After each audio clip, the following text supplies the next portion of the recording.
নমস্কার বন্ধুরা, কৃষ্ণা কিচেন ব্লগে আপনাদের সবাইকে স্বাগত। আশা করি আপনারা সকলে ভালো আছেন। আমি আবারও চলে এসেছি নতুন একটি রেসিপি নিয়ে। রেসিপিটি হলো সেদ্ধ পুলি।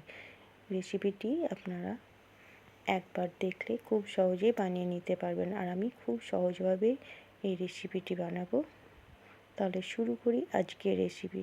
দেখুন বন্ধুরা, এখানে আমি আগে থেকে কড়াই বসিয়ে রেখেছিলাম। দিয়ে দিলাম আমি পরিমাণ মতো সাদা তিল। তিলটা একটু হালকা নাড়াচাড়া করে নেব। দেখুন, তিল আমি অল্প নেড়ে নিলাম। এবার অন্য পাত্রে আমি তিল ঢেলে নেব। দেখুন, কড়াইয়ে আমি দিয়ে দিলাম কোরানো নারকেল। এখানে আমি একটা ছোট সাইজের নারকেল কোরানো নিয়েছি ওটা, আর দিয়ে দিচ্ছি পরিমাণ মতো আখের গুড়। এখানে আমি গুড় দেব 3 চামচ মতো। এতেই আমার নারকেল আর গুড় দিয়ে পুলির ভেতরের পুরটা তৈরি হয়ে যাবে। দেখুন, নারকেল আর গুড় আমি একসঙ্গে ভালো করে এবার মিশিয়ে নেব বা রান্না করে নেব। দেখুন, খুন্তি দিয়ে আমি ভালো করে নাড়াচাড়া করে খুব সুন্দর করে রান্না করে নিয়েছি।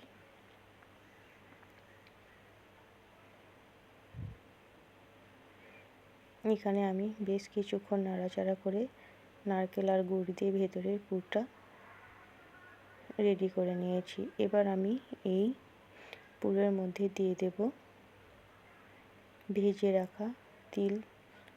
আমি একটু ছোট মিক্সিতে গুঁড়ো করে নিয়েছি, সেটা আমি দিয়ে দিলাম। দুধ পুলি বলুন বা সিদ্ধ পুলি বলুন, এতে কিন্তু সামান্য সাদা ভাজা তিল দিলে এর টেস্ট কিন্তু বেড়ে যায় বা খেতে খুব সুন্দর লাগে। এবার এই নারকেলের পুরের সঙ্গে তিলটা ভালো করে মিশিয়ে নিলাম। এবার নামিয়ে নিলাম। কড়াই পরিষ্কার করে আমি আবার বসিয়ে দিয়েছি। এবার আমি দিয়ে দিলাম পরিমাণ মতো জল, তাতে দিয়ে দিলাম লবণ 1/2 চামচ মতো। জল ফুটে গেছে। এবার একটু খুন্তি দিয়ে নেড়ে দিলাম। দিয়ে দেব 1 বাটি সুজি।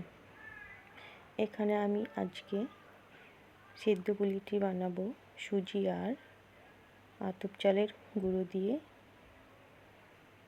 দেখুন, সুজি একটু নাড়াচাড়া করে নিলাম। এবার দিয়ে দেব আতপ চালের গুঁড়ো বা আতপ চালের আটা। দেখুন, খুব সুন্দরভাবে সুজি ফুটে গেছে। এবার দিয়ে দিলাম আমি আতপ চালের আটা। আবার একসঙ্গে আমি ভালো করে খুন্তি দিয়ে নাড়াচাড়া করে নেব। এখানে এই আটাটা যত সুন্দর করে রান্না করে নেওয়া যাবে, পুলিগুলো খেতে কিন্তু খুব নরম হবে। হ্যাঁ বন্ধুরা, এখানে যে দেখলেন যে জল ফুটে উঠেছে, তারপর আমি কিন্তু আটা দিয়েছি। ঠান্ডা জলে কিন্তু এই আটা বা সুজি দিলে পুলিগুলো কিন্তু শক্ত হয় বন্ধুরা। তাই সব সময় আপনারা জল যখন ফুটে উঠবে তখন আটা বা সুজি দেবেন। দেখুন, আমার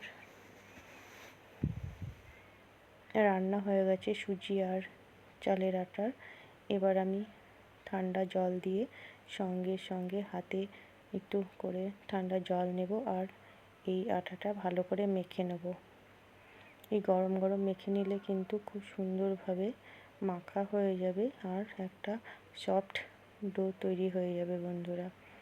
তাই আপনারা যতটা গরম হাতে সহ্য করতে পারবেন সেই মতো আপনারা মেখে নেবেন, তাহলে কিন্তু খুবই ভালো হবে। দেখুন বন্ধুরা, আমি হাতে হালকা জল নিয়ে যতটা আমি গরম সহ্য করতে পারছি ততটা আমি মেখে নিলাম। দেখুন, এখানে খুব সুন্দরভাবে একটা ডো তৈরি হয়ে গেল। এবার আমি বেলে নেব একটা চাকি বেলনের সাহায্যে। এই আটা আমি অর্ধেক নিয়ে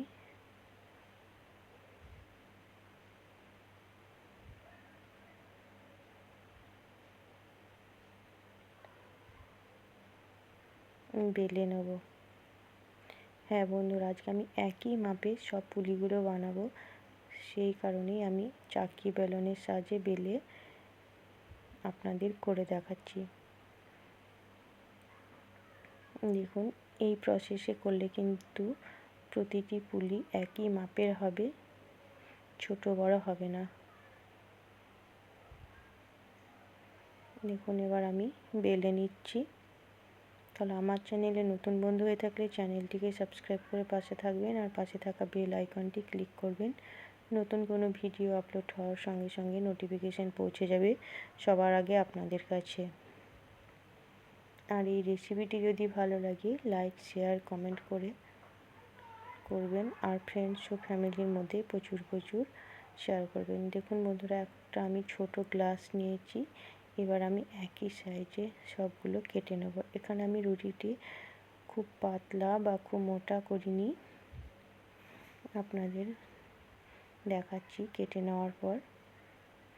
এইভাবে করলে কিন্তু খুব তাড়াতাড়ি হয়ে যায় পুলিগুলো, আর একই সাইজের হয়, দেখতে খুব ভালো লাগে। দেখুন, এখানে খুব মোটা বা পাতলা করিনি।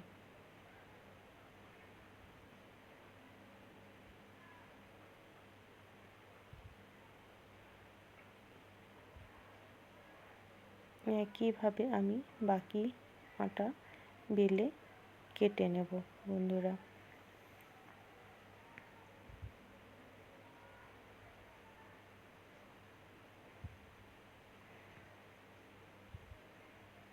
আপনারা অবশ্যই একবার এইভাবে বানাবেন, দেখবেন খুবই ভালো লাগবে। আর শীতকাল মানেই পিঠে খাওয়া বা পিঠে পুলি খেতে খুবই ভালো লাগে।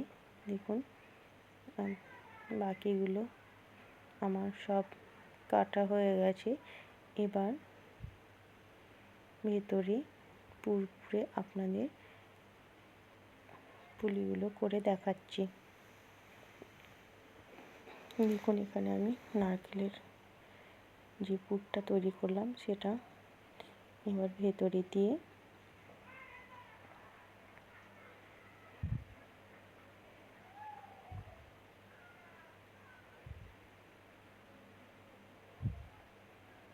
আমি মুখটা বন্ধ করে দিলাম। হ্যাঁ বন্ধুরা, এখানটায় ভেতরে যে পুর দেওয়ার আগে সাইডে একটু যদি হালকা হাতে জল দিয়ে দেওয়া যায়, তাহলে কিন্তু বন্ধুরা এই সাইড দিয়ে একটু জল দিলে খুব সুন্দরভাবে মুখটা লেগে যাবে এবং খুলবে না। আমি কিন্তু সেটাই করেছি, দুটো পুলি করার পর সেটা করেছি, আপনাদের সেটা দেখানো হয়নি। দেখুন, আমি অন্য প্লেটে খুব সুন্দর করে আমি পুলিগুলো তৈরি করে নিলাম। আর এদিকে আমি আগের থেকে কড়াইয়ে জল বসিয়ে রেখেছিলাম, দিয়ে দিয়েছিলাম হাফ চামচ লবণ। এবার পুলিগুলো জলের মধ্যে আমি দিয়ে দিচ্ছি।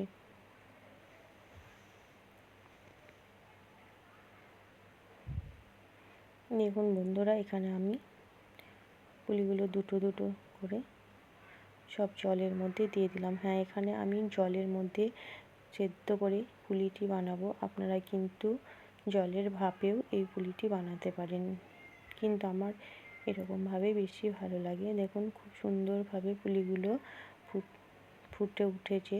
হ্যাঁ, এখানে বন্ধুরা একটা ট্রিক্স আপনাদের বলছি। এই পুলিগুলো যতক্ষণ কিন্তু জলের ওপরে ভেসে না উঠবে ততক্ষণ কিন্তু ফোটাতে হবে। জলের ওপরে যখনই ভেসে উঠবে জানবেন যে পুলিগুলো খুব সুন্দরভাবে সেদ্ধ হয়ে গেছে এবং খুব নরমও হবে এইভাবে বানালে।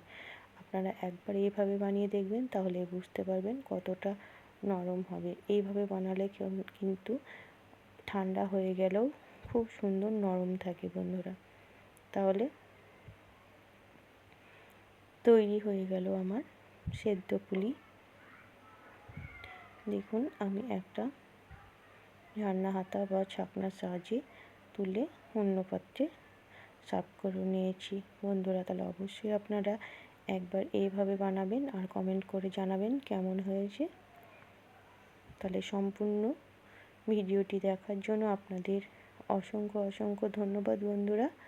ততক্ষণ আপনারা ভালো থাকবেন, সুস্থ থাকবেন। আমি আবারও চলে আসবো নতুন কোনো ভিডিও নিয়ে।